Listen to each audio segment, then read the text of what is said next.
Clica.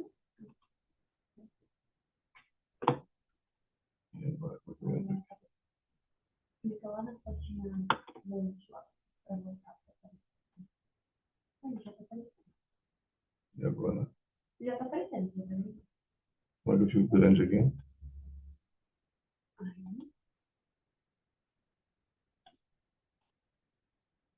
Eu acho que vai ficar.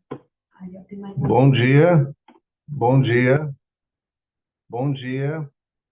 Todo mundo Dia. me ouve, me vê? Olá, olá, olá. Bom dia, professor. Bom dia, bom dia, bom dia. Tudo bem? Bom dia, Como vai? Tudo bem? Pedro, tudo ótimo. Tudo bem. Estou aqui aguardando a professora. Bom te ver, Nilo. Muito bom te ver, Pedro. Parabéns pelos eventos e pelo canal. Estou Muito gostando muito de obrigado. acompanhar por lá. Muito obrigado, Nilo.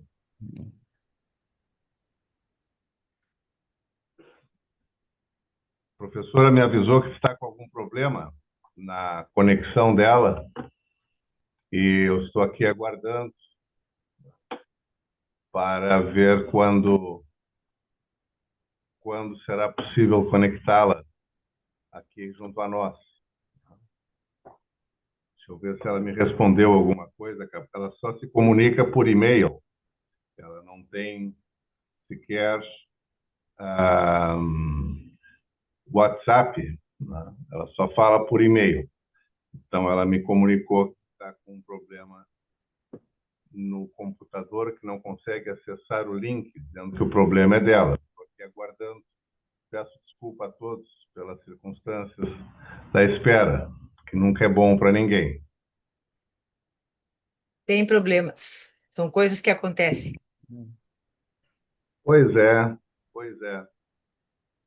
São coisas que acontecem.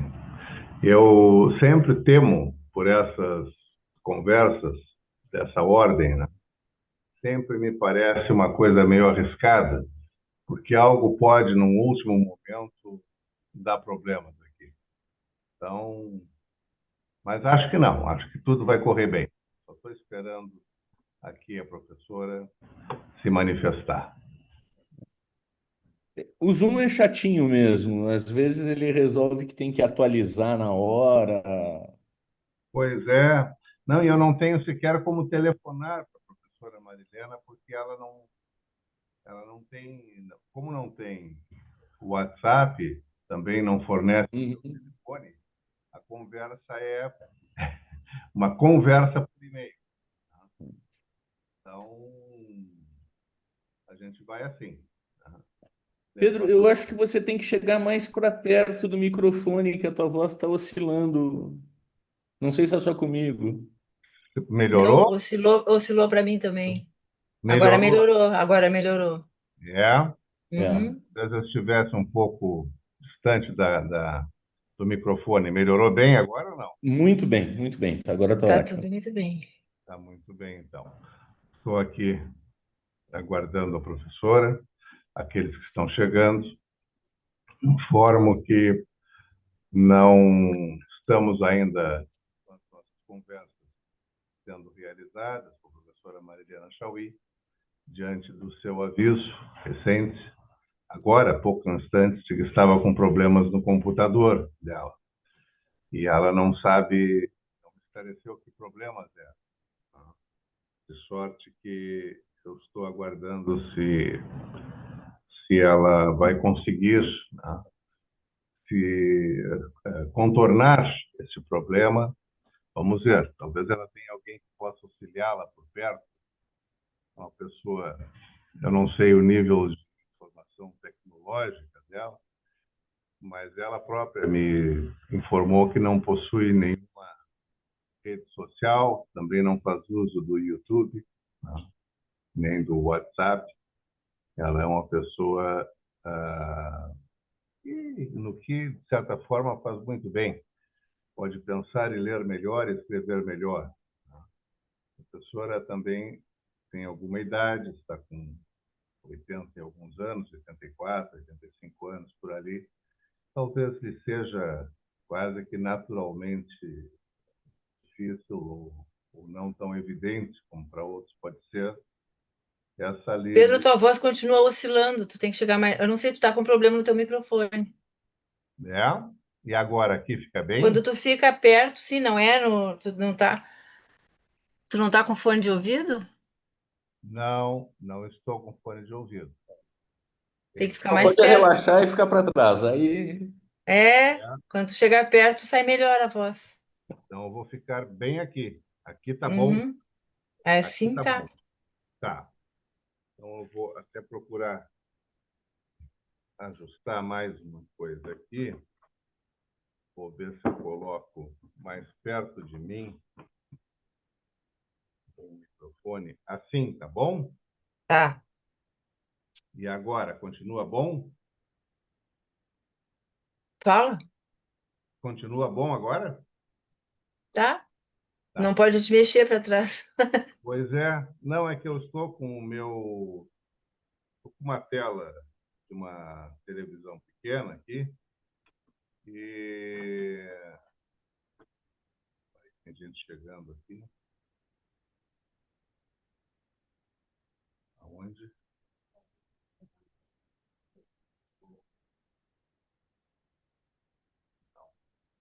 Não é ela ainda. Poucos isso vai se tornar possível. É que o Zoom é meio chatinho de entrar, tem que ficar esperando, né? Pois é. Mas ela deve fazer muita palestra por Zoom, ou será que não? Olha, eu não sei. Né? Provavelmente esteja bastante vinculada a essas plataformas, né? Tanto o Zoom como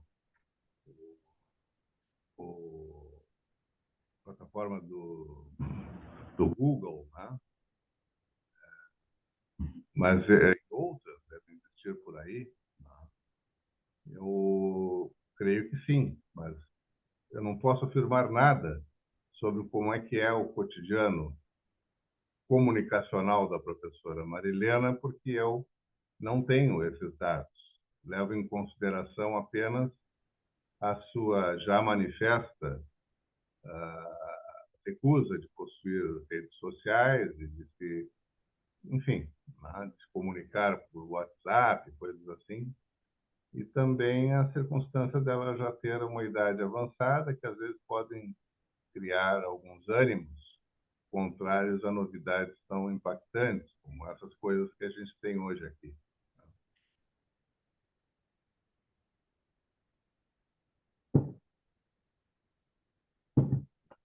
Também porque é uma pessoa assim, com a posição dela, Pois é. se ficar na rede, sofre muitas É, críticas, né? ela não tem, ela não tem. Então, Bem fazer ela. não tem, não possui. Deixa eu ver aqui, gente. Estou um pouco Eu preocupado. vou só baixar aqui a minha imagem, mas eu tô por aqui, tá? Não, tá bem. Tá? Tô aqui, tô na escuta. Tá bem.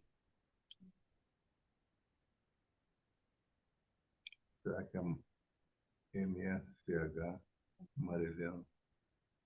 E agora como ela faz aqui? Manda um e-mail para ela.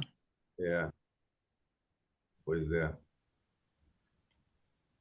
Olha, eu apareço lá, mas espera aí. Pronto, apareci.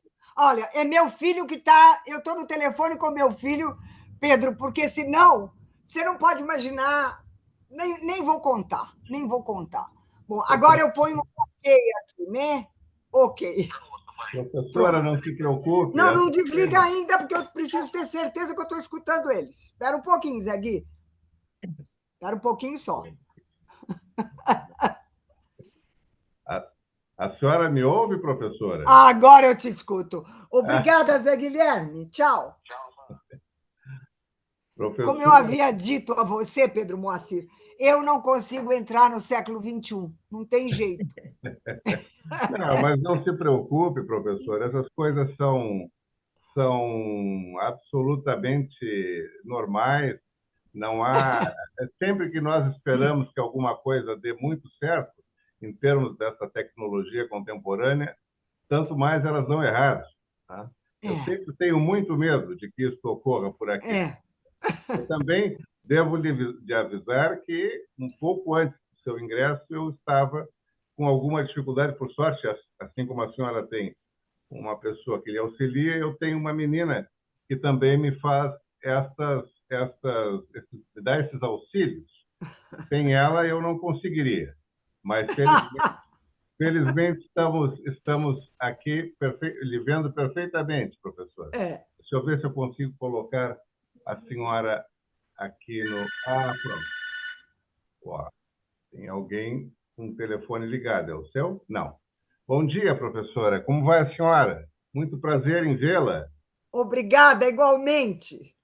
Minha querida professora, eu lhe sou muito grato e devo fazer um agradecimento de outra ordem, inclusive público, à senhora, por tudo que a senhora, ao longo da sua vida, tem realizado, tem produzido, pela sua importância no país, pela sua relevância na defesa dos direitos humanos, pela profundidade do seu pensamento filosófico e porque todos esses esforços, notadamente, se realizaram e se realizam com tanta intensidade na defesa, em última análise, das coisas boas para o nosso país. Eu sou uma das pessoas que reconhece profundamente o seu trabalho, lhe acompanho há um largo tempo através dos seus livros. Agora mesmo eu tenho aqui ao meu lado uma pilha deles, não vou lhe mostrar pelo incômodo e pelo peso, né, físico dos mesmos, mas tenho aqui, acho que uns 8 ou 10 livros da senhora. Então, Obrigada. acho que não é um agradecimento meu, de certa forma, professora, sem que tenha sido autorizado, obviamente, a tanto.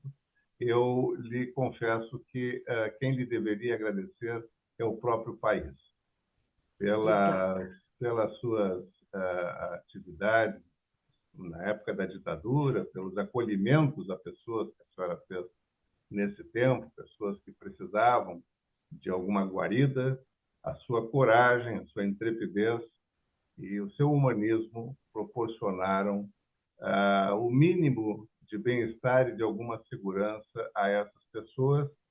E como somos brasileiros que procuram, pelo menos eu e as pessoas próximas a mim, procuram um Brasil democrático, um Brasil livre desses arbítrios todos próprios de um governo que não queremos, esta banda da terra brasileira é agradecida à senhora e eu faço esse agradecimento público não apenas em meu nome, mas em nome, tenho certeza, de todos os progressistas brasileiros. Muito obrigada. Muito obrigada, muito obrigada. Absolutamente. A senhora é merecedora disso e muito mais, minha querida professora. Professora de todos nós, da área da filosofia e da vida. Professora Marilena, uma professora reconhecida nacional e internacionalmente, um trabalho profundo na filosofia, tem uma peculiar, ou manteve por longo tempo, uma peculiar atenção na filosofia de Baruch Spinoza, escreveu o livro A Nervura do Real, que é talvez a sua magna opus, e possui diversos livros, inclusive um best-seller que se presta a ser muito utilizado por professores de filosofia, que é o seu famoso Convite à Filosofia. Este é um livro que é de grande auxílio aos professores, tenha disso a certeza. Foi muito importante para que eu, tentando utilizar a minha precária didática, pudesse emprestar aos meus alunos as suas profundas reflexões. Obrigada. Minha querida professora, nós estamos assistindo a um tempo em que as coisas estão muito diferentes de um outro momento da história. Talvez aqueles que tenham ultrapassado uma certa idade, e eu já ultrapassei, tenham vivido dois momentos que parecem muito distintos na história nacional e do mundo. Talvez as pessoas que são bem mais jovens, que tenham já nascido nisso que eu chamaria perigosamente deste mundo, deste novo mundo, não tenham a possibilidade de lembrar um tanto como a vida antes da tecnologia da informação, antes da internet, antes das redes sociais, era conduzida, a vida propriamente dita. Nós tivemos, eu sei das suas objeções, todas elas muito justificadas, as suas objeções às redes sociais, à utilização dessas maquininhas, que são os telefones celulares, que nos sequestram a consciência, nos atrapalham a vida, ao mesmo tempo que parece que nos estimulam. É uma forma de existir um tanto quanto estranha, não é? Para quem pode cotejar um outro tempo onde nada disso havia, como nós dois, né, querida professora. Eu me recordo, por outro lado, que nós assistíamos aos tempos em que eu era estudante, na Guerra Fria, nós assistíamos a um sistema internacional de relações entre países que obedecia ao chamado tinha um nome, eu até havia selecionado aqui. Outra margem do Ocidente. Exato, mas nós tínhamos um momento em que nós lidávamos com o sistema bipolar flexível. Este era o nome que eu queria lembrar, que meu querido professor de Direito Internacional, escritor renomado, Aldir Garcia Chile, tanto mencionava em suas aulas. Naquele tempo, nós tínhamos claramente a presença dos Estados Unidos e da União Soviética como polos que se antagonizavam, mas nós tínhamos a ONU, né? Nós tínhamos também, e eu me recordo perfeitamente disso, professora, os países não alinhados, né? Que ainda existem, se reuniram há pouco tempo no Azerbaijão, ainda existem. E, de certa maneira, havia alguns contrapesos contra as possibilidades de aumento do poder dessas duas superpotências, contra os abusos de um lado ou de outro, tanto do mundo liberal como do mundo soviético, ou do mundo que estava alinhado diretamente à União Soviética ou aos Estados Unidos. Nós tínhamos uma ideia de algum manejo desses riscos. Nós não mudamos formalmente a fisionomia do mundo, minha querida professora. Continuam existindo os países não alinhados, continuam existindo a ONU, continuam existindo órgãos internacionais, tá? Mas nós estamos vendo hoje cada vez mais esta forma um tanto imperial de gerir a política americana do atual presidente, Donald Trump. Por todos os motivos que é de todos conhecidos. Então, eu acredito que a senhora tenha, como eu, se preocupado bastante nesses últimos tempos. A senhora, inclusive, me sugeriu, nas trocas de e-mails gentis que tivemos, me sugeriu que pudéssemos conversar um pouco sobre uma pergunta, na verdade. Estamos diante da política tal qual a conhecíamos? Ela é a política que conhecíamos? Ela não é mais isso? O que é a política, enfim? E, conjugadamente a esse tema, porque talvez ingressemos num veio comunicacional interessante com esse assunto, nós temos, e é preciso depois esclarecer por que algo talvez se comunique com esse assunto, os dois assuntos se comuniquem, nós temos também as chamadas, ou o chamado identitarismo, né?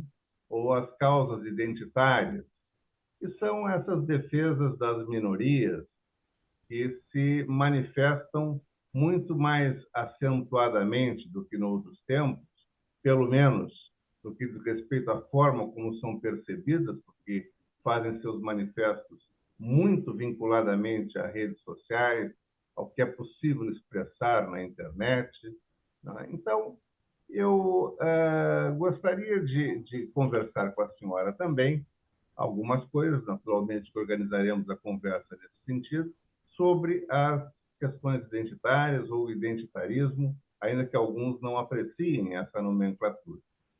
Mas, antes de tudo, minha querida professora, e já lhe passando a palavra para algumas considerações, nós temos aqui algumas pessoas que nos assistem, o que muito me alegra, neste canal que estamos inaugurando, essa Perialdi, expressão muito conhecida, certamente, da senhora, desde o Kant, mas talvez até mesmo antes, desde o poeta latino Horácio, que teria utilizado essa expressão ouse saber. Pois nós estamos ousando saber, professor, e agora gratamente ousando saber com a senhora. Eu gostaria de ver como é que é a sua impressão, o que a senhora tem compreendido, minha querida professora Marilena, sobre o mundo contemporâneo, notadamente no ambiente da política, e mais especificamente sobre o que está se fazendo, não apenas nos Estados Unidos, mas sobre o que está ocorrendo com o que se vem conhecendo como a direita extrema contemporânea. Como é que a senhora tem sido afetada por esses assuntos, minha querida professora? Como é que isso lhe toca? Bom dia. Bom dia, Pedro Moacir, bom dia a todos. Eu quero agradecer enormemente as suas palavras, são imerecidas, não estou à altura de tudo que você disse, mas agradeço as suas palavras, como agradeço o convite que você me fez.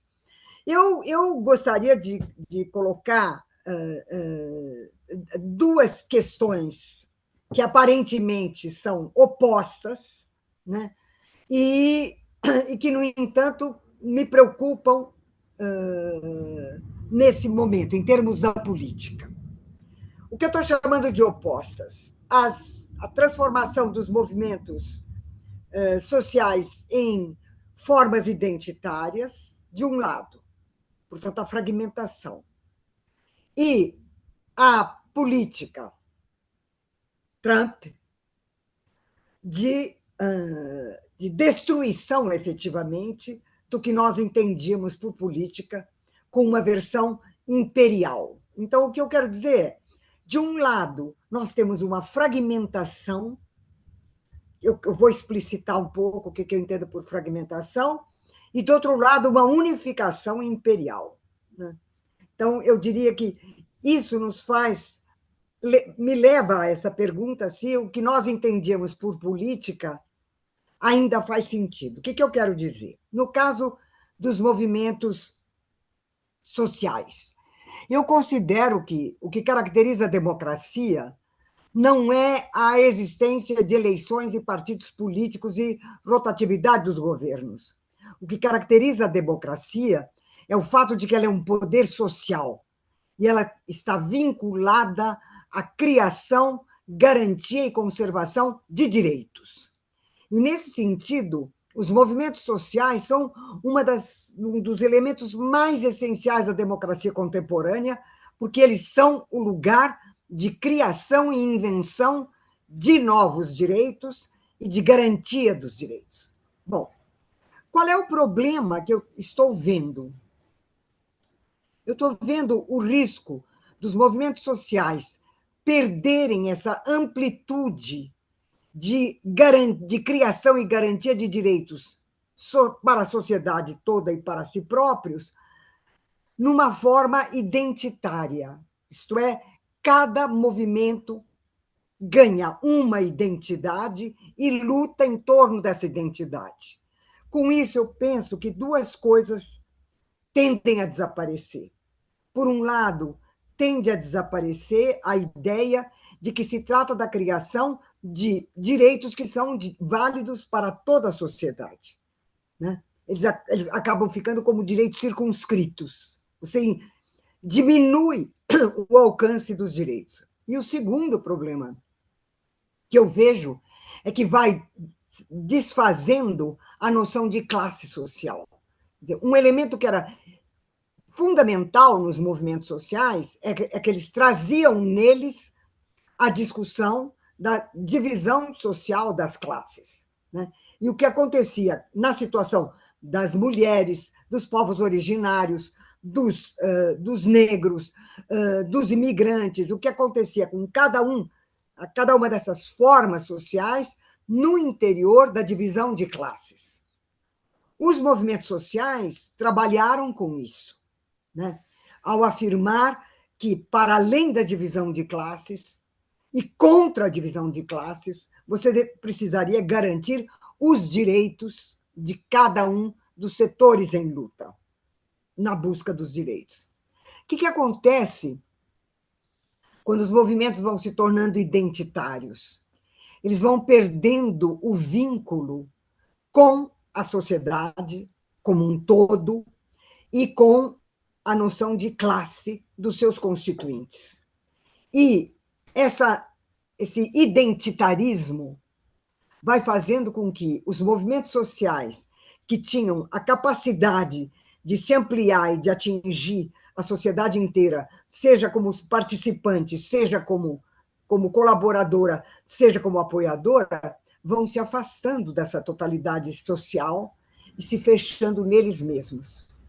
E, cada vez que um movimento se fecha nele mesmo, não só ele tende a apagar as diferenças sociais, mas ele tende a se tornar uma ortodoxia.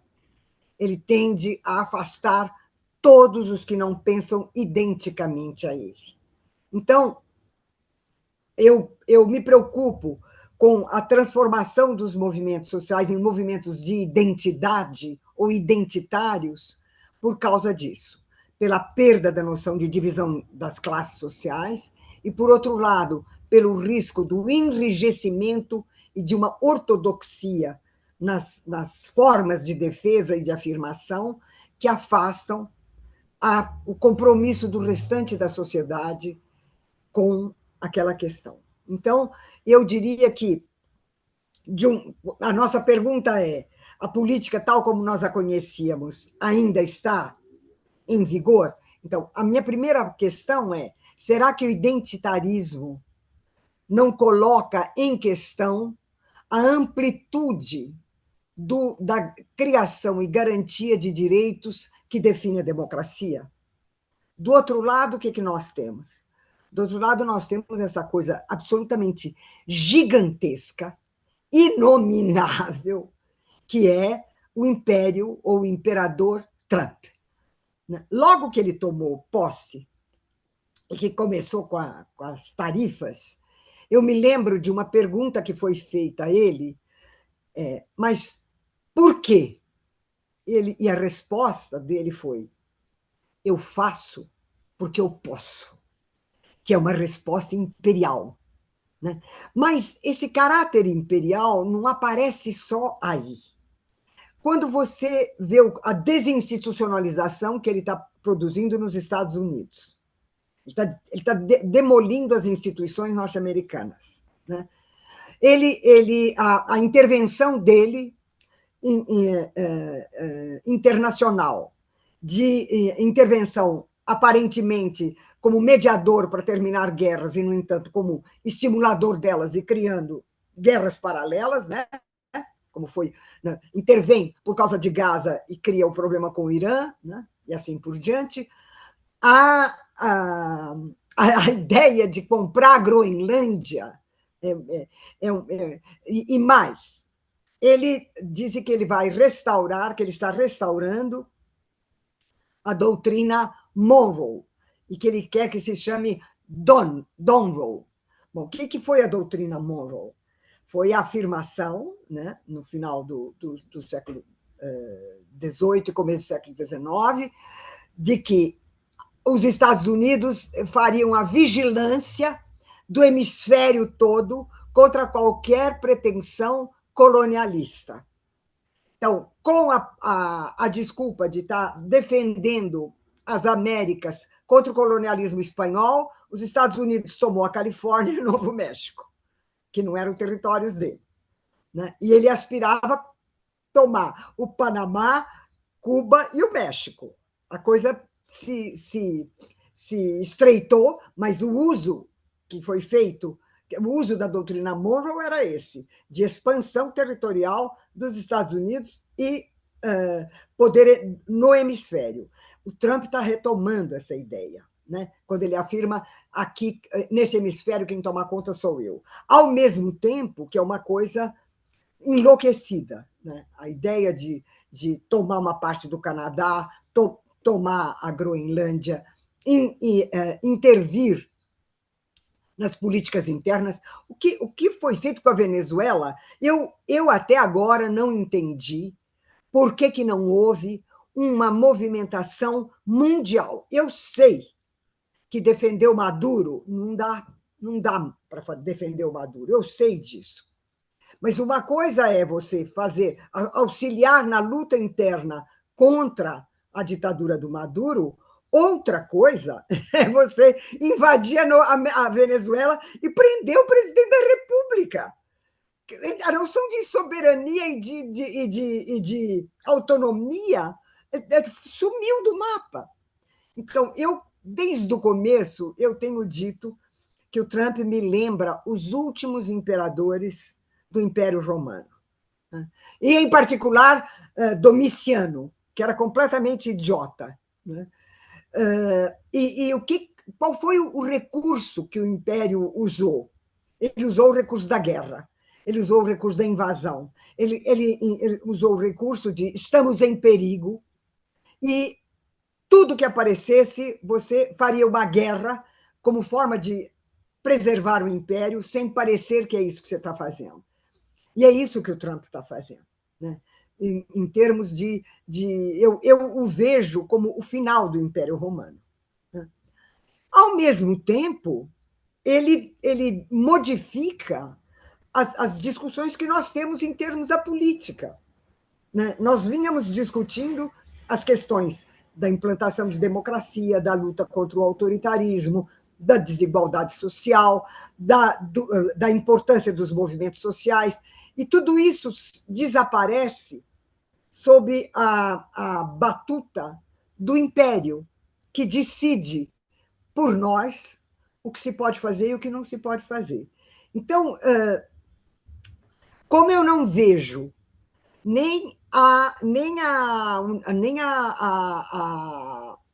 a ONU e nenhum grandes organismos internacionais se tomarem posição contra isto, e nem vejo no interior de cada país democrático uma discussão sobre a passagem dos movimentos sociais a movimentos de identidade e os riscos disso, como eu não vejo isso acontecer, a impressão que eu tenho é que o que nós entendíamos por política está desaparecendo. Está desaparecendo, porque a ideia de que é o social, com as suas lutas e as suas exigências, que se exprime através dos poderes políticos escolhidos pela própria sociedade, na forma do conflito e da luta, se não é isso que nós estamos vendo desaparecer.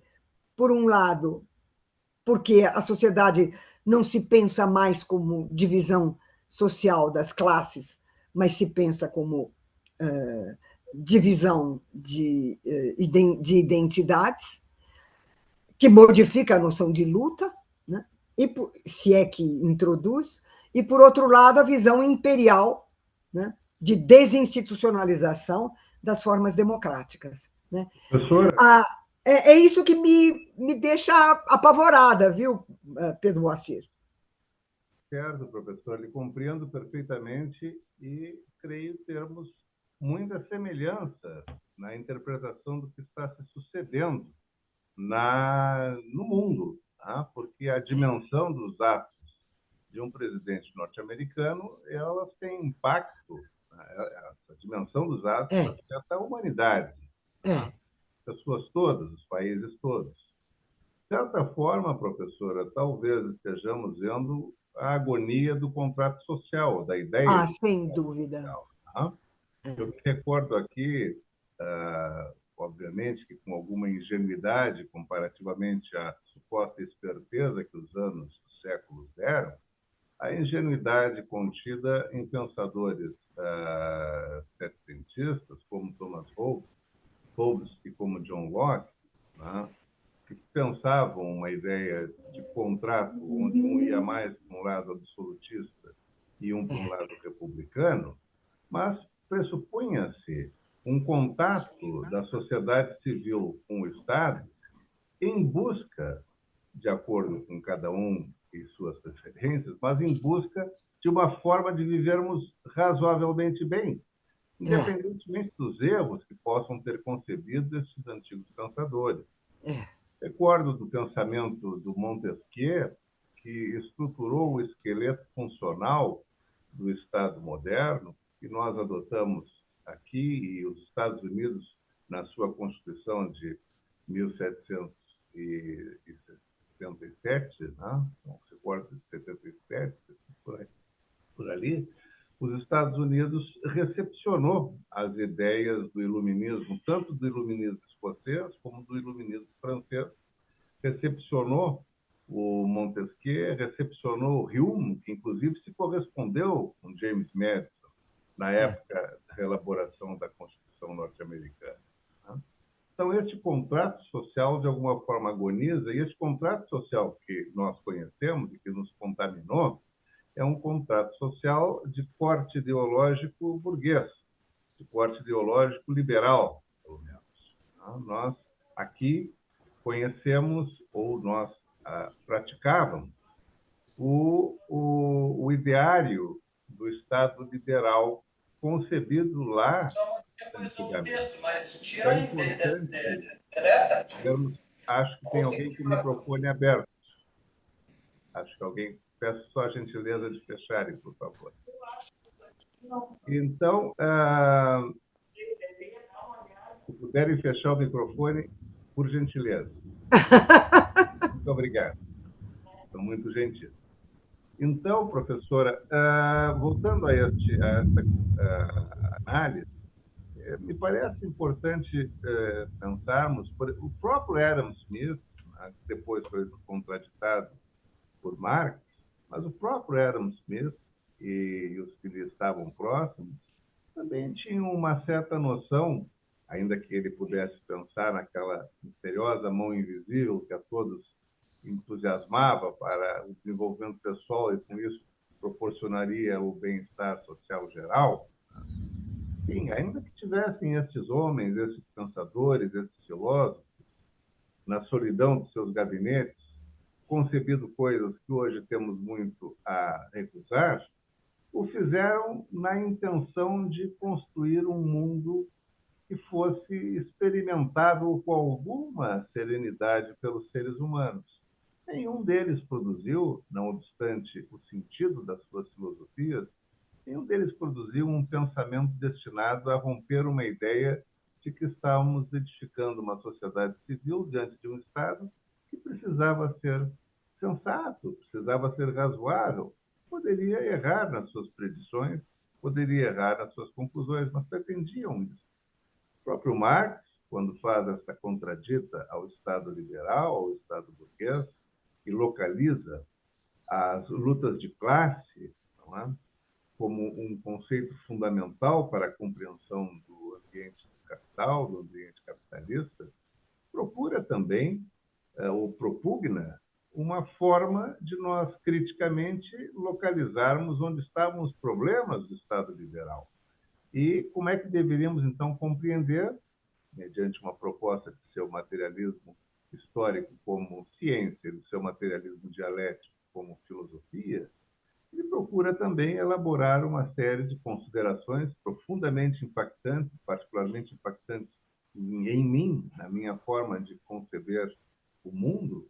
Também procurou Marx levar a termo uma teoria que produzisse uma consciência do mundo, uma consciência da política, uma consciência da classe do indivíduo sobre a classe em que estava, mas procurou construir um mundo que nós poderíamos aproveitar. Erradamente, corretamente, isso é uma questão que pertence ao mundo das ideias e à naturalidade que deve se verificar nas produções filosóficas dos homens de pensamento. Agora, quando nós abandonamos o cândido interior destas propostas bem intencionadas dos nossos grandes filósofos e ingressamos na dura realidade, como agora estamos tendo, parece que esses homens têm seus livros rasgados, que a experiência histórica está sendo desperdiçada, que as lições dos séculos não foram compreendidas. Parece que subitamente abrolhou no mundo uma criatura ou algumas criaturas localizadas num ambiente de percepção da vida que é altamente nocivo a todos e que constrói a extrema-direita.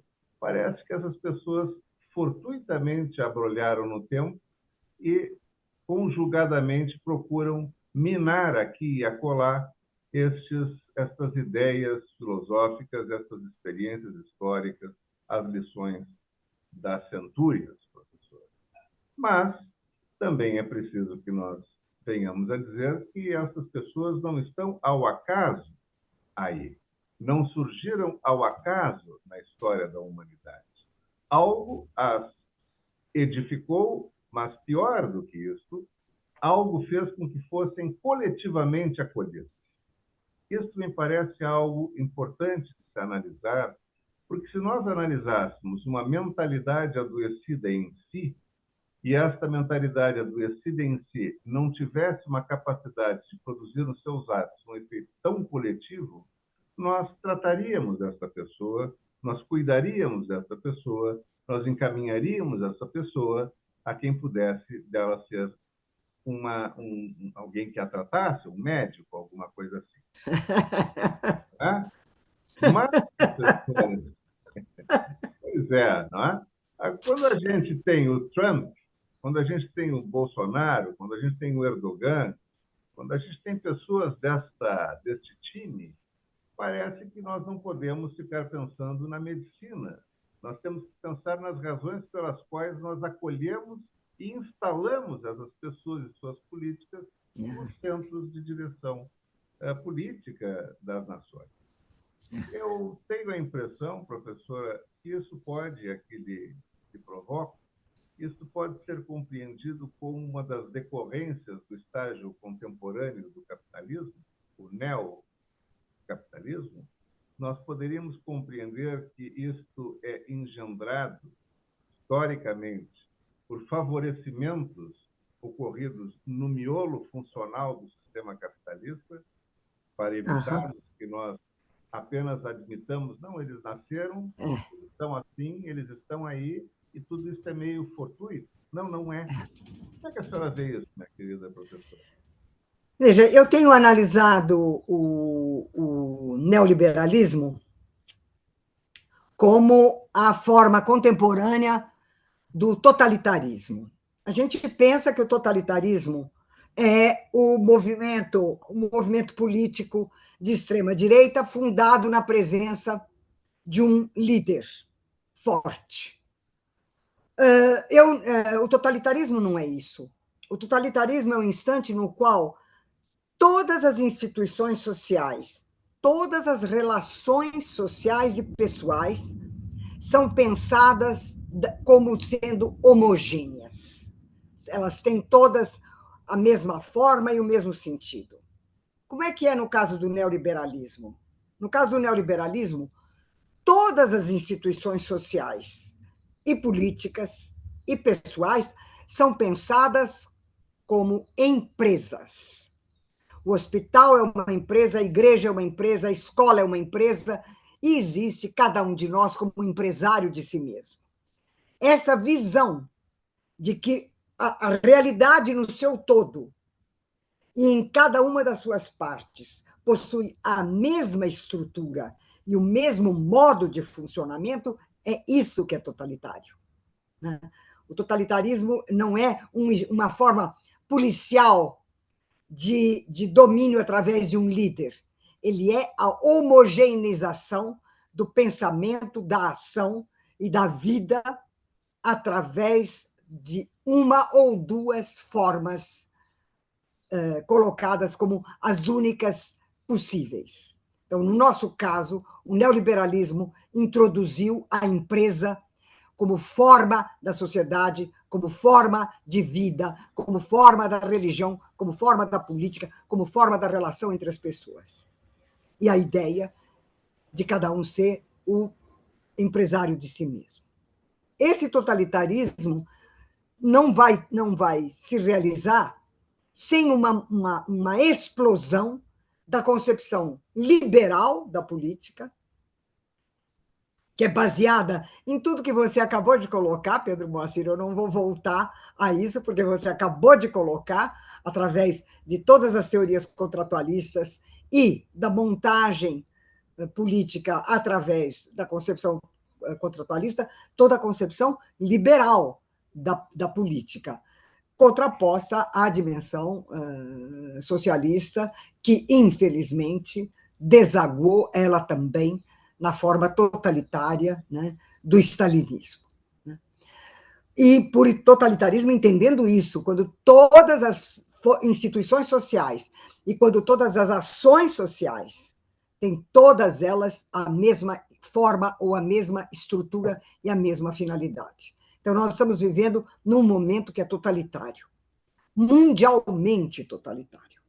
Ora, a forma neoliberal, a partir do momento em que ela dispensa o Estado de resolver todos os problemas das carências sociais, econômicas, de saúde, enfim, tudo aquilo que se chama os programas sociais, quando o Estado se desencarrega disso e privatiza tudo isso. Portanto, nenhum cidadão tem direito a nada. Ele não tem direito, por exemplo, à saúde, porque ele tem que pagar o plano de saúde. Ele não tem direito à escola, porque ele tem que pagar a escola. Se ele não paga diretamente, ele paga indiretamente. Né? Então, essa forma de sociedade, ela produz uma polarização e jamais, que nunca que não pode ser recusada, que é própria das formas totalitárias. É a polarização entre aqueles que pretendem gerir essa forma e aqueles que pretendem se contrapor a essa forma. E os que pretendem fazer a gestão desta forma para mantê-la vão ter que se aliar à maioria da população. Então, você tem a produção do discurso de extrema-direita, com a maneira fascista, não a maneira nazista, a maneira fascista, né? E que congrega, então, a grande parte daquilo que a gente chama de o lumpenproletariado, todo o campo dos trabalhadores não sindicalizados, enfim, há toda uma camada social que se alia a uma figura que promete, através do discurso da fúria e da violência, garantir uma vida melhor a esses indivíduos. Ou seja, o neoliberalismo produz o ressentimento social. Não tem jeito, porque ele produz uma miséria nunca vista. Então, ele produz o ressentimento social. E o discurso da extrema-direita é um discurso baseado no ressentimento social. Quer dizer, como é que você se vinga socialmente da situação de penúria, de escassez, de demandas que não se resolvem. Você, aparentemente, responde a isso com a figura de um líder capaz de produzir a solução. Então, é nesse quadro que o bolsonarismo se instala.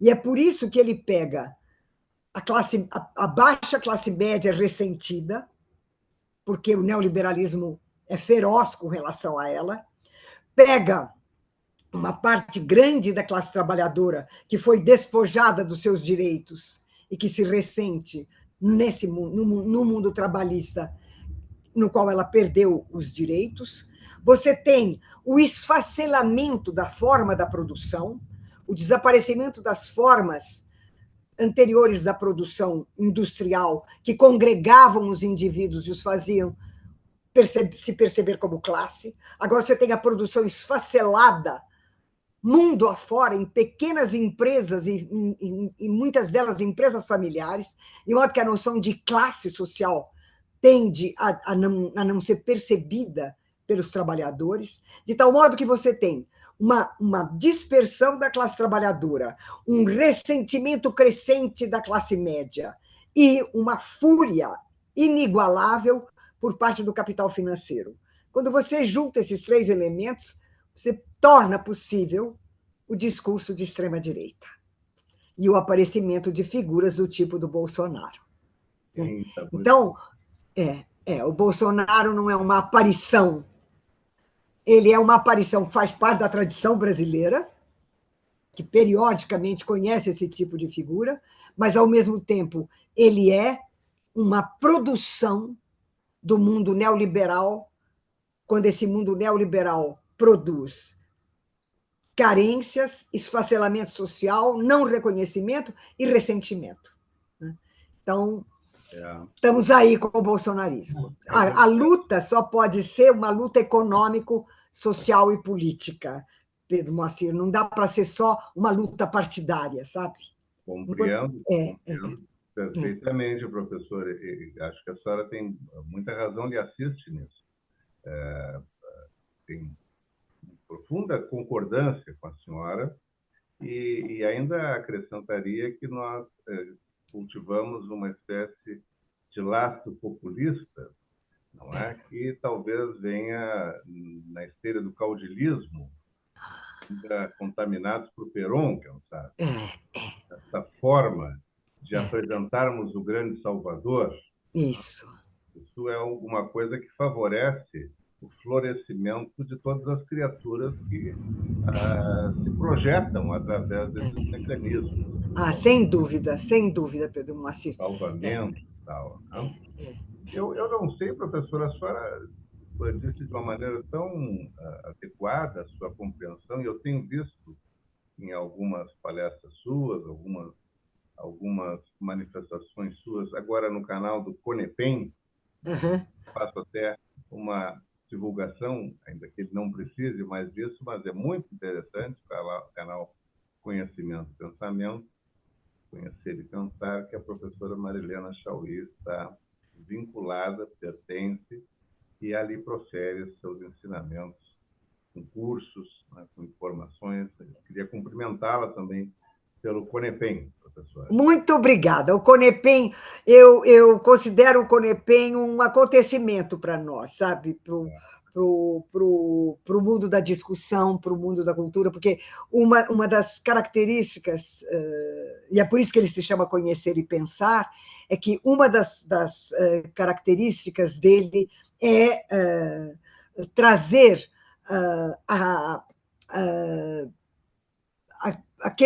aquelas personalidades, vamos dizer assim, que no seu campo introduziram inovações na maneira de trabalhar e de pensar, né? Então, no caso da psicanálise, no caso da ciência política, da filosofia, da psicologia, o Conepem se esforça por trazer pessoas de cuja indagação, né, nasce pensamento, né, em que o conhecimento dá origem a um trabalho do pensamento, né? Eu penso que a novidade do Conepem está aí no tipo de trabalho que vem sendo realizado, né? Eu me empenho muito pelo Conepem, porque ele dizer como um apreciador dos conteúdos do Conepem, e cumprimentar, está muito, muito bom,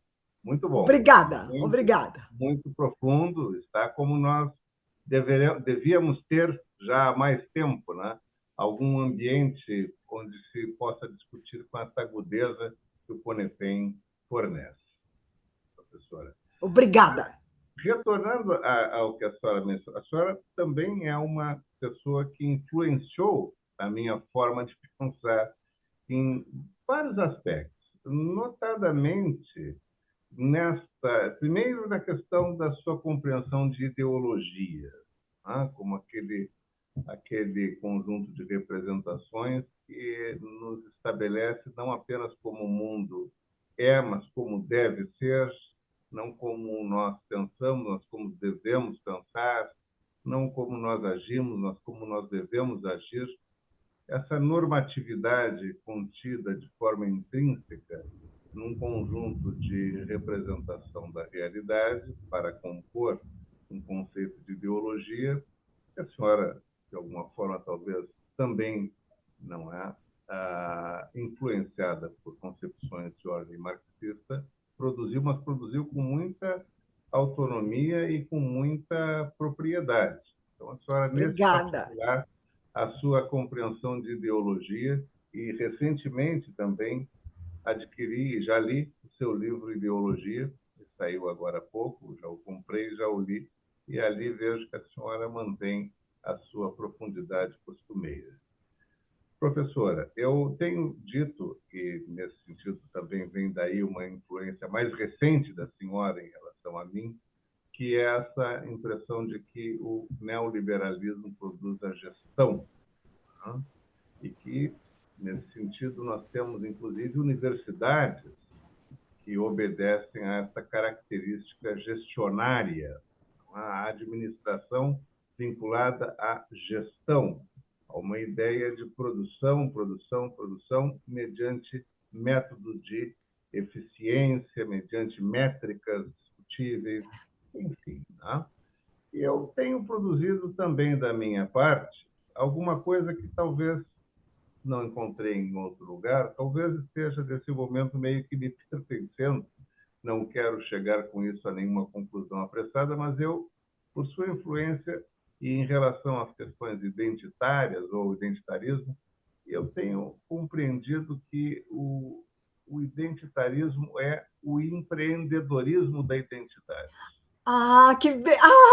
Perfeito, perfeito. É culpa sua, professora. A senhora me influenciou e eu cheguei a uma conclusão assim, tenho pensado, tenho até rabiscado algumas coisas a respeito, porque, veja bem, se nós temos e entendamos, não é? E aqui me lembro do nosso velho George Berkeley, né? Este homem que foi simultaneamente um empirista e um idealista, mas ele tem uma frase que ficou para a posteridade que me parece muito interessante para caracterizar a identidade, que é o esse est percipi. Ser é ser percebido. Tá? Então, nós estamos, de alguma forma, nos percebendo, hoje em dia, de uma maneira bastante distinta da forma como nos percebíamos anteriormente. A consciência, como a senhora diz, de um tempo mais industrial, de um tempo onde os sindicatos não tinham sido mortos pela abolição do imposto sindical, em especial, um tempo em que nós tínhamos uma fisionomia do mundo trabalhista, do mundo laboral, distinta da que é hoje, porque lá as pessoas se encontravam no sindicato, debatiam concretamente, pessoalmente se encontravam. Então, elas existiam em ambientes distintos. Hoje, o SS Percipi, do Berkeley, está fazendo com que as pessoas existam diante de um monitor. Né? E, de alguma forma, eu vejo que esses monitores têm auxiliado profundamente o identitarismo. De certa maneira, em razão disso, eu tenho ousado pensar, e lhe peço escusas pelas impropriedades desse pensamento, a senhora possa nele localizar a impropriedade, eu tenho entendido que esse sujeito que existe para as telas, ele existe empreendendo-se na sua existência.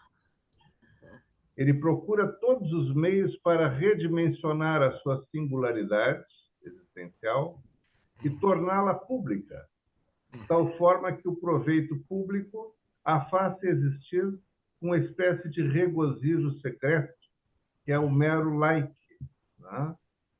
O clique no botãozinho do gostei, ou daquele, né, do ok, né, do joinha, como se diz, né?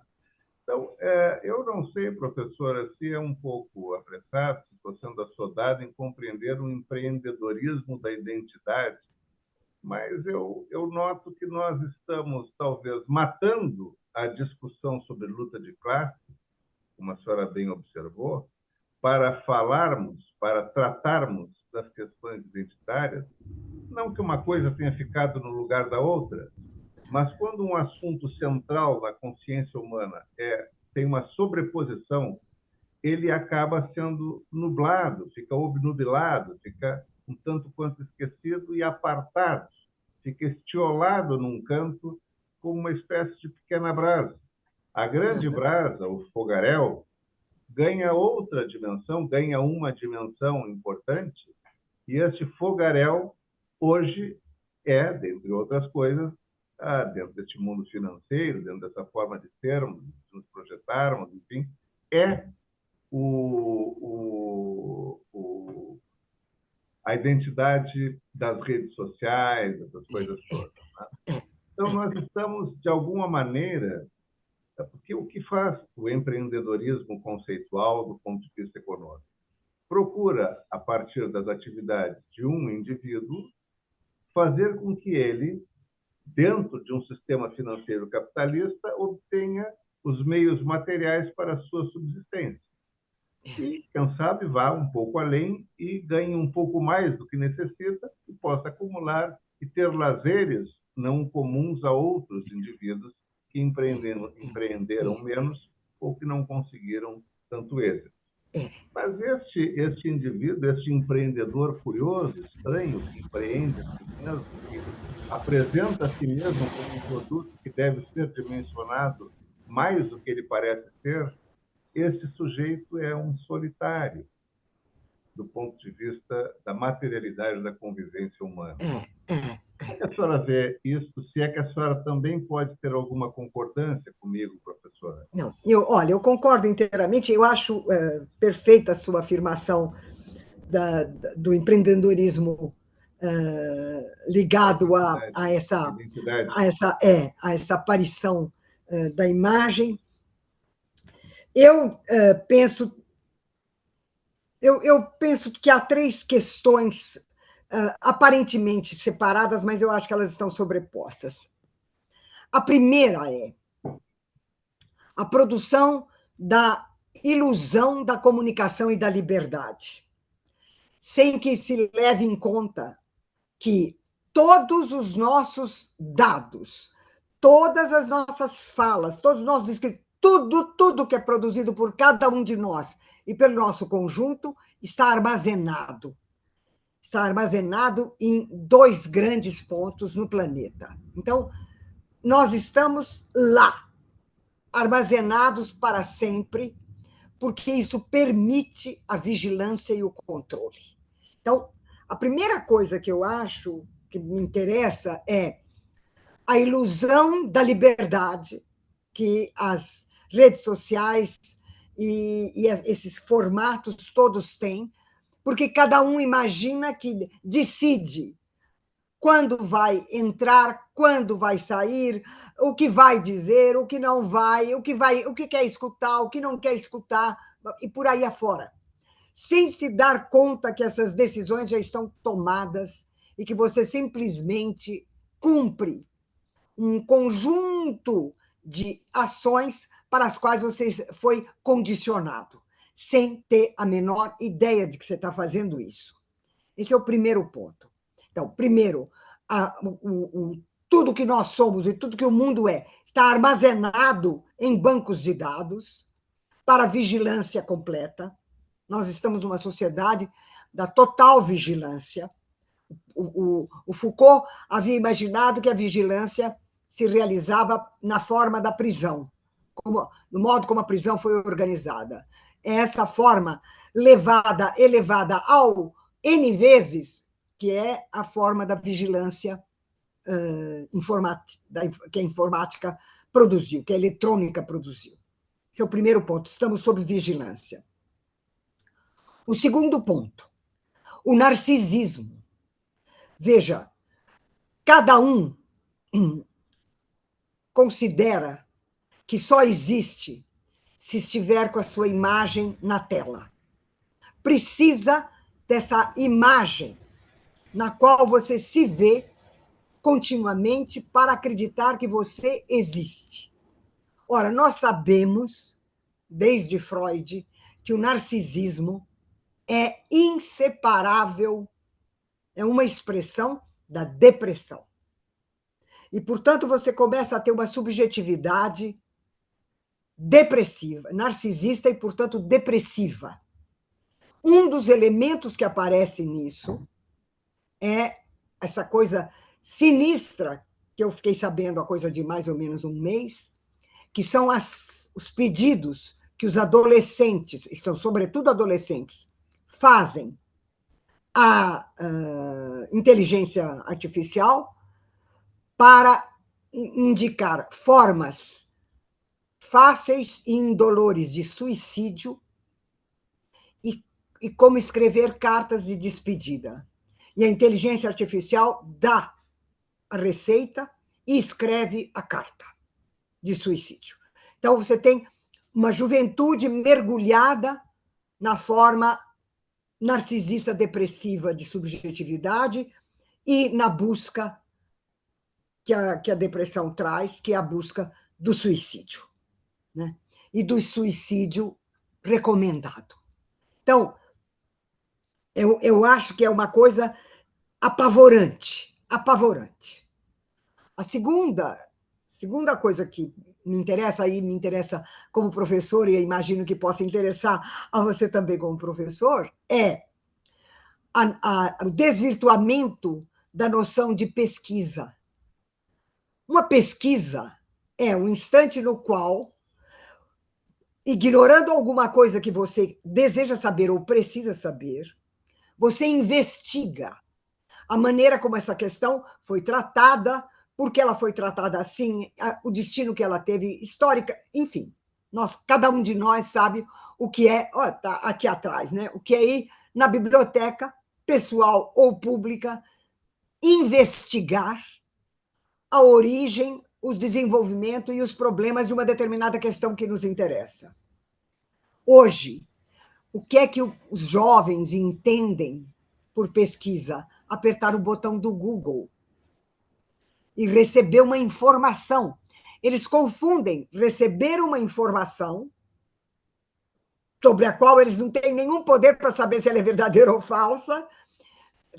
Receber uma informação é identificado por eles como fazer uma pesquisa. A noção de pesquisa está desaparecendo, o que permite aos grandes investidores determinar que pesquisas eles querem que sejam feitas e financiar estas que eles querem ser feitas.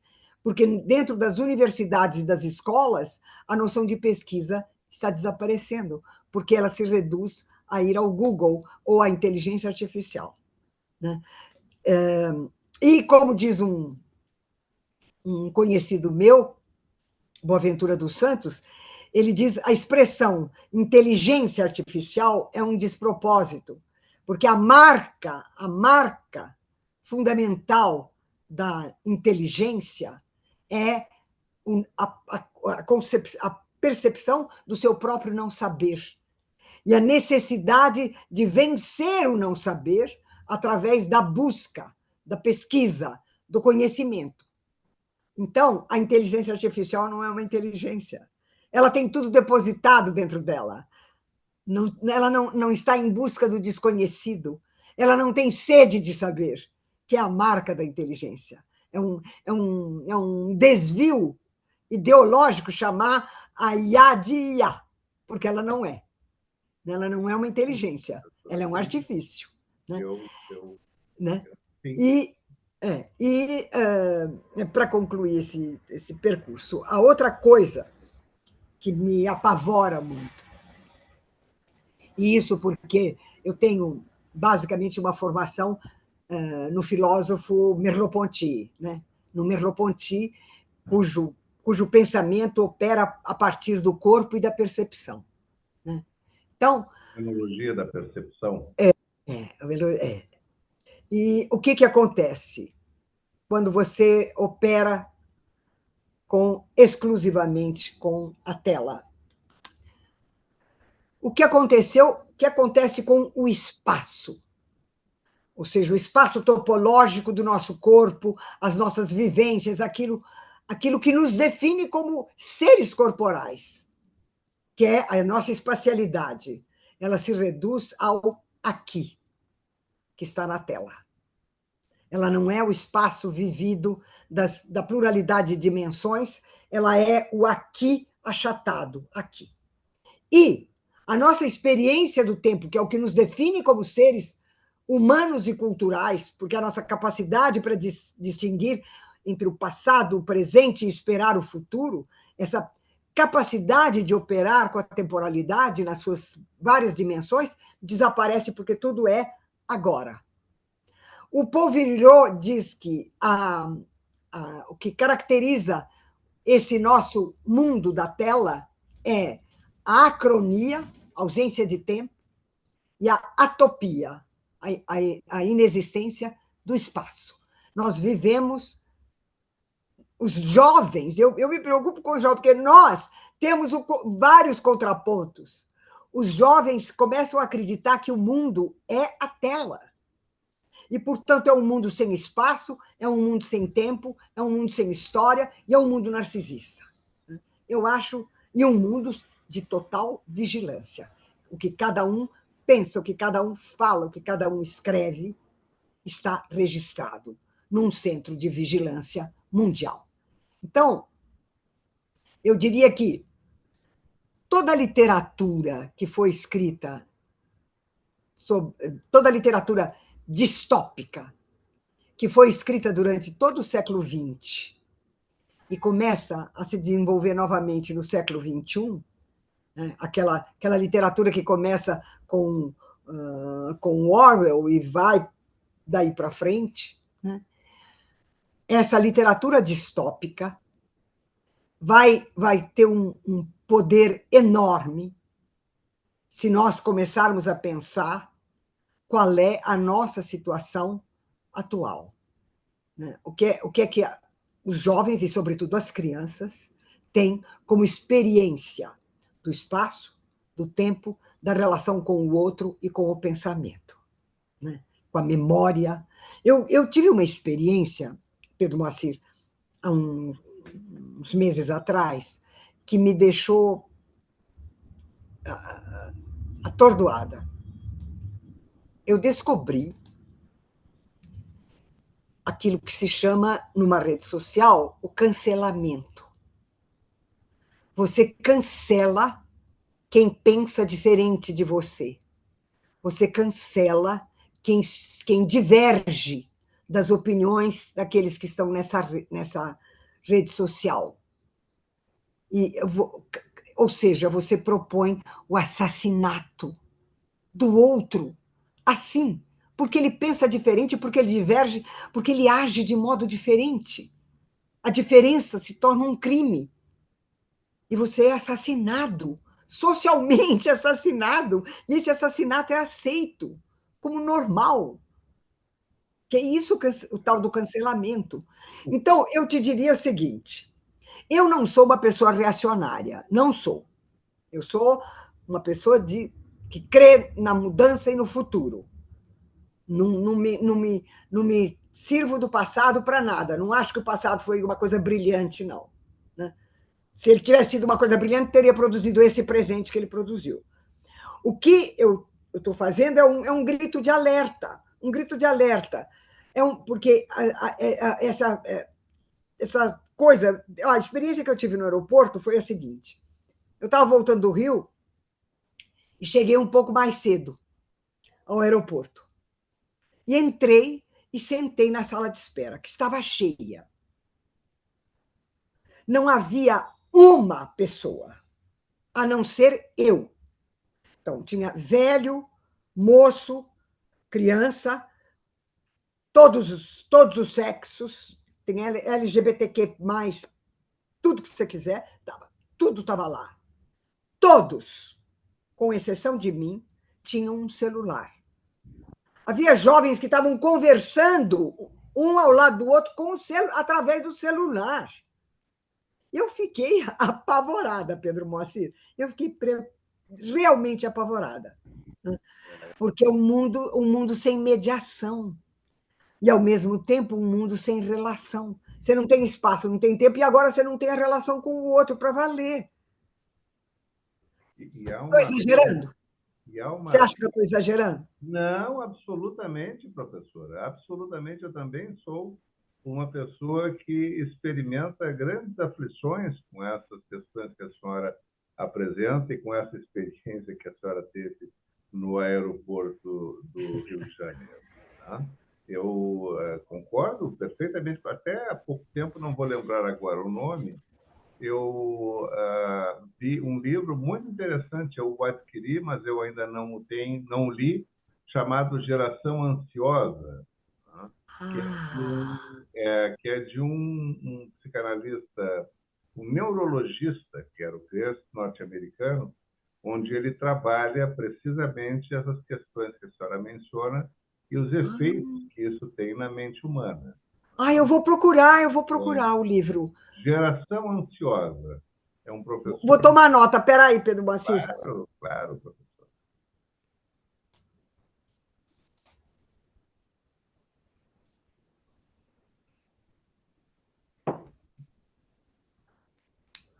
Obrigada. Nada, nada.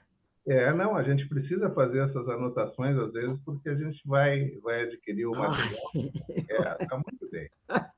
Mas, professora, agora também, sobre o que a senhora mencionou, me lembrei de um autor, que é um psicanalista francês, não sei se é do seu conhecimento, Charles Melmond, que escreveu L'Homme sans gravité, O Homem Sem Gravidade, onde ele apresenta a ideia de que nós somos como uma espécie de esponja que é repletada de água e, ao fim do dia, é espremida, perdendo todo o líquido. O que ele quer dizer com essa metáfora? Que nós não temos mais formação com a internet, notadamente com as redes sociais, mas nós temos informação exagerada. Ou seja, nós nos repletamos de conteúdos múltiplos ao longo do dia e nos esvaziamos deles à noite, para que no outro dia nos repletemos de outros conteúdos e à noite façamos a mesma coisa, nos esvaziamos, de tal forma que nós ficamos sans gravité, né? Sem gravidade, nós flutuamos. Nós não produzimos conhecimento. Nós não favorecemos o entendimento. Nós somos uma espécie de acumuladores de informações sobre as quais nós não fazemos nenhuma digressão. Nós não somos críticos, não é, professora? Nós não... E isso vai formando um ser humano que, sem consciência crítica e meramente acumulando informações, tem um impacto profundo na formação das ideias. Qual é a ideia de uma pessoa que não é, digamos, impactada por alguma informação que ela transforme em entendimento? Mas qual é a formação, qual é a estrutura mental de uma pessoa que simplesmente deposita dentro de si, como se ela fosse um grande saco vazio, esvaziando-se a cada dia, né? De manchete. Nos tornamos leitores de manchetes, professor. Imaginamos o conteúdo, né? Nós imaginamos a notícia a partir da manchete, ou seja, nós somos contribuintes do que hoje tanto se fala, e a mim apavora, da pós-verdade. Né? Nós somos capazes de falar com alguma propriedade a partir de uma manchete, sem sabermos a notícia. Né? Não conhecemos as ideias, nós conhecemos uma espécie de chamariz que o mercado produz para nos cooptar e ganhar dinheiro conosco. Quer dizer, a gente ganhando dinheiro com este mundo. Se ninguém ganhasse dinheiro com este mundo, não existiria, professor. Não existiria. Não lhe parece que há um interesse que talvez precise ser bem decodificado? O interesse está tão bem revelado naquele livro da professora Zuboff, dos Estados Unidos, A Era do Aham. Vigilância, né?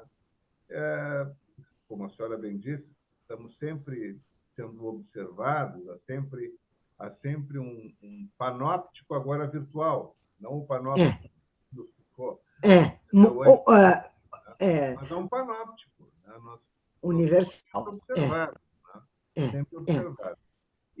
E sempre com o receio do julgamento. Né? Nós também nos tornamos tímidos em relação a alguma coisa que nós precisaríamos ter propriedade para falar, porque é uma ideia nossa. A gente está sempre imaginando os juízes mesmo sem processo. Né? Não há processo judicial contra nós, mas a gente tem medo do juiz. Ou seja, nós temos medo de uma... Eu quero mostrar uma coisa para você. Espera só um segundo. Claro.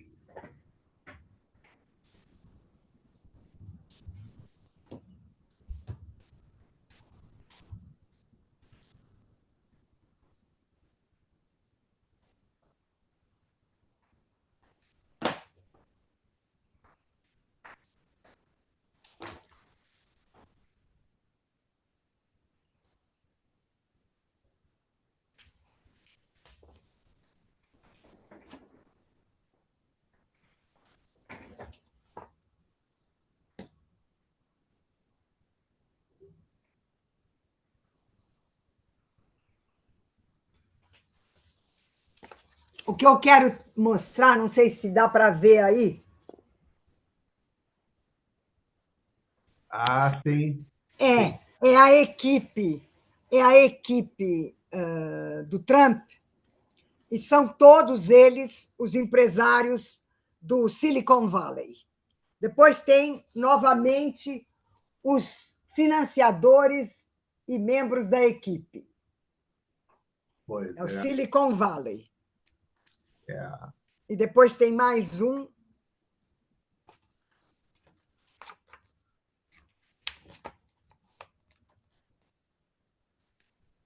Só um segundinho que eu vou achar.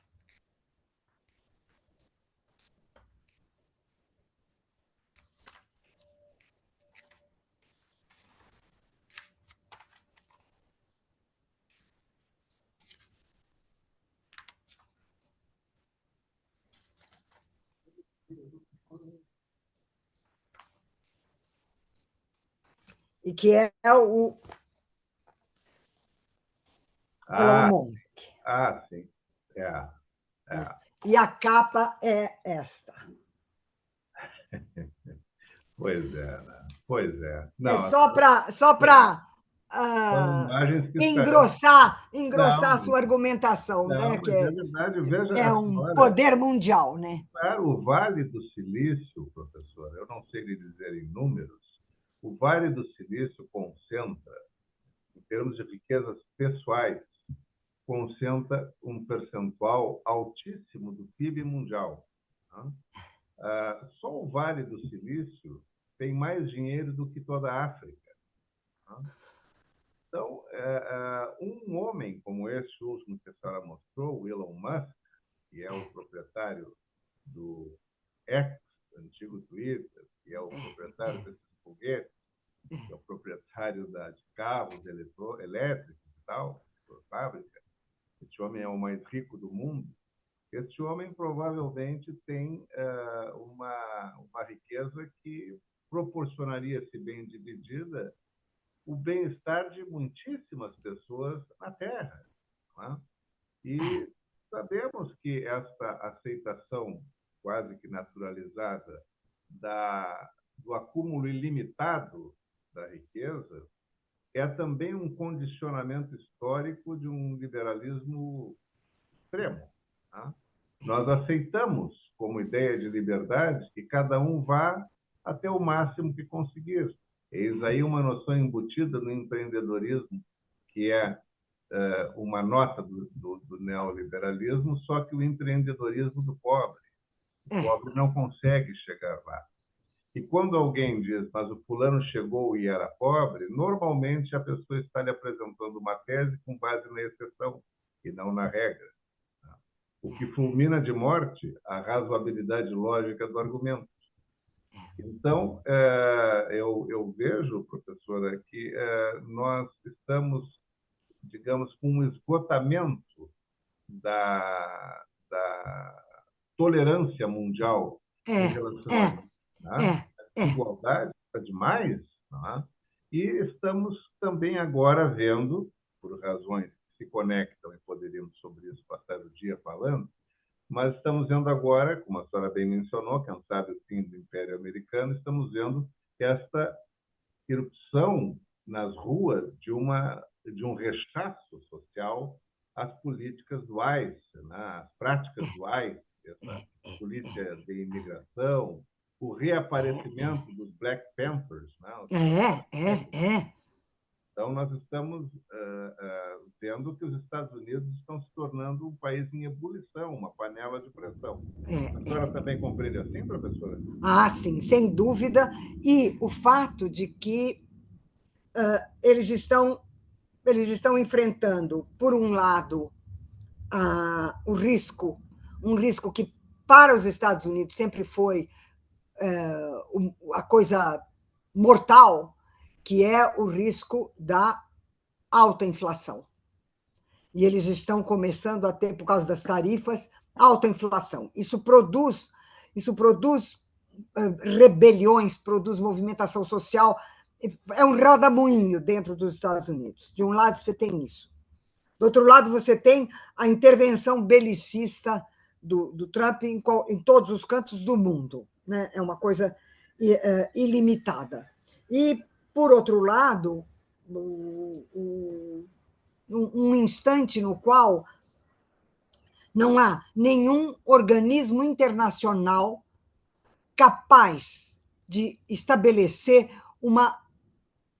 vamos dizer, uma política de natureza interhemisférios, interpaíses, realmente internacional. A ONU, não sei o que aconteceu com a ONU. Eu não sei, sobrou, e com muita dificuldade está sobrando a OTAN, mas ela vai. Se por acaso o Trump se apropriar da Groenlândia, a OTAN acaba. Né? Não há essa dúvida. Não, porque nós estamos vendo a ameaça de um membro da OTAN contra outros membros da OTAN. Na verdade, a OTAN tem essa finalidade desde o seu surgimento, que é a proteção coletiva de cada membro. Então, eu acho que nós estamos num momento razoavelmente imprevisível. O que eu me pergunto, tenho me perguntado e tenho perguntado ao meu marido, que o meu marido é norte-americano, e eu tenho perguntado a ele, esse processo de desinstitucionalização interna dos Estados Unidos não vai ter uma resposta, não vai ter uma reação, não vai ter um impeachment, não vai ter alguma coisa, porque se ele ficar lá aos 4 anos, Pedro Moacir, eu não sei o que vai acontecer. Não sei o que vai acontecer com o planeta. Né? É verdade, professora, sem dúvida. Enfim. Não, e agora nós estamos vendo que também, como eu tinha mencionado antes, me encaminho para me despedir tristemente da senhora, mas eu vejo que aquilo que mencionava há pouco sobre o adoecimento de uma mente mereceria um tratamento psicanalítico, sabe?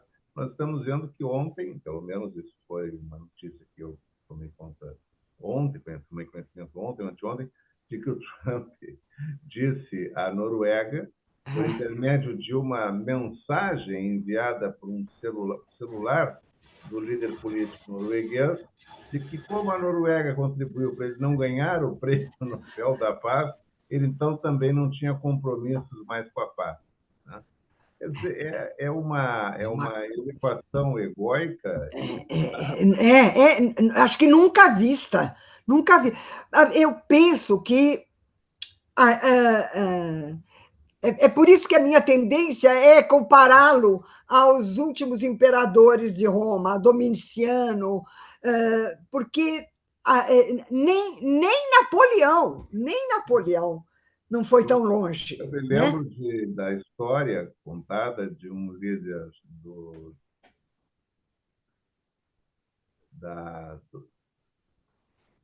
Ele era Aleixo Comneno I. Aleixo Comneno I. Ele era líder, um dos líderes, mas nesse momento ele estava exercendo a liderança máxima do Império Romano do Oriente, em Constantinopla, e, mediante a ameaça dos otomanos, que cercavam Constantinopla, estavam já há um bom tempo ali, ele disse: eu não gostaria de atacá-los, porque eu precisaria expor o meu exército a muitas mortes. Mas eu vou atacá-los porque acima das mortes dos meus exércitos está a minha vergonha e o meu amor próprio, ou seja, o amor que eu tenho por mim. Eu não posso passar essa vergonha. Então, foi um homem que, de certa forma, atacou os otomanos com milhares de mortos de ambos os lados para satisfazer, ao invés de uma possibilidade de negociação, porque já tinham sido enviados negociadores para conversar com ele, que ele matou no caminho, né? Resolveu as coisas dessa forma em 1300 e poucos, uma coisa assim. Tá? Não, antes, a época da Primeira Cruzada, 1100 e poucos. Tá? Então, o Trump parece um homem desses tempos, tá? Com a possibilidade de ter uma ação nefasta, uma expansão muitíssimo maior, que detém armas terríveis. Tá? A minha esperança é que o exército deles, que o US Army, não o obedeça, que tenha dissidentes e que entendam que isso é um momento de loucura. Não sei se essa possibilidade existe, porque, enfim, americanos às vezes funcionam de uma maneira estoica ou espartana de um lado, a forma espartana dos Estados Unidos agirem deve estar criando grandes problemas para o entendimento, né, deles, o que fazer, né, como um soldado espartano diante de um líder que eu sei que não posso obedecer. Né? Mas, enfim. Minha querida professora, eu gostaria, agradecendo as pessoas que aqui estiveram presentes, assistindo a nós, a gentil presença de todos. Não nominarei, porque existem pessoas que não me aparecem aqui, estão por trás.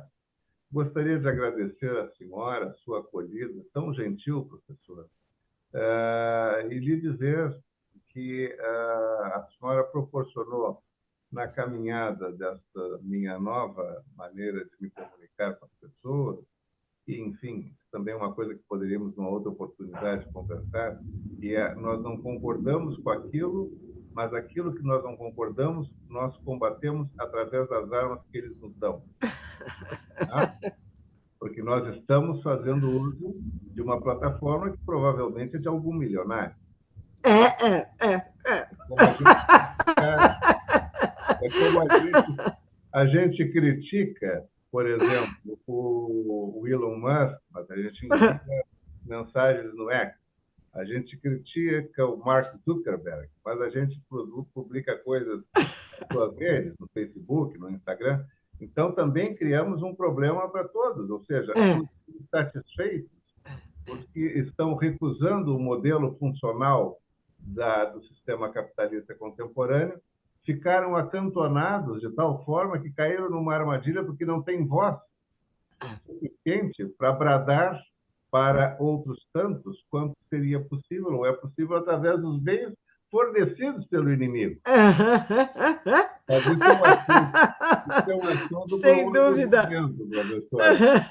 Muito obrigado, a senhora foi uma pessoa formidável, a senhora me trouxe enormes conhecimentos, informações, dividiu com os nossos ouvintes a sua experiência, a profundeza das suas análises, e eu gostaria de ter com a senhora um compromisso de vez em quando, usá-la, se possível for, obviamente utilizando essa expressão de uma maneira absolutamente cautelosa, para uma outra ou outras conversas que possamos ter no futuro, porque para mim foi de imensa alegria tê-la aqui, professora. E sou realmente muito agradecido, porque nós estamos andando pouco a pouco, repito, com essa forma atual de eu me comunicar, depois da minha aposentadoria, e estamos procurando trazer cientistas políticos, pensadores, filósofos, e a senhora enobreceu profundamente o rol de pessoas que aqui eu trouxe, enobreceu a presença da nossa plateia virtual, e a mim a senhora trouxe muito calor e alegria ao coração, professora. Muito obrigado mesmo. Mas sou eu que agradeço o convite, Pedro Moacir. Foi uma conversa importante que eu acho que nós tivemos e que devemos prosseguir, sem dúvida nenhuma. E quero agradecer também às pessoas que tiveram a paciência de me ouvir nesse período. Muito obrigada. Nos veremos, sim, outras vezes. Obrigado, grande professora. abraço. Um abraço e me permito lhe mandar um beijo. Tchau, professora. Igualmente. Felicidades. Tchau, tchau. Obrigado a todos. Adorei essa conversa, professora. Maravilhosa. Ai, que Muito bom. obrigada. Muito Obrigada, obrigada. eu. Eu é que digo obrigada. Até logo, professora. Até Felicidades. logo.